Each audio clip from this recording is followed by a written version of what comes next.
Continuano su più fronti le ricerche di Marianna Bello ad oltre 24 ore dalla sua scomparsa.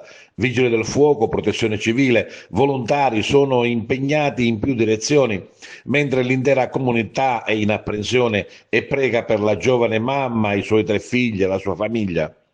Questa mattina sul luogo è arrivato anche il procuratore della Repubblica di Agrigento, De Leo, mentre il sindaco Antonio Palumbo ha disposto la sospensione dei turni idrici per la giornata di oggi per ridurre il livello di acqua presente nelle condotte.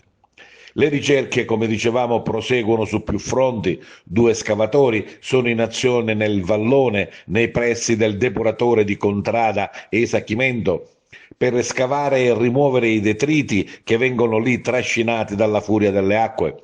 Un elicottero dei vigili del fuoco sorvola a bassissima quota tutta la zona, dall'inizio del collettore fino ad arrivare alla confluenza con il fiume Naro. Vigili del fuoco con i reparti speciali stanno setacciando nuovamente il collettore delle acque piovane che da Piazza della Libertà, dove è iniziata la tragedia, convoglia le acque fino ad arrivare al vallone.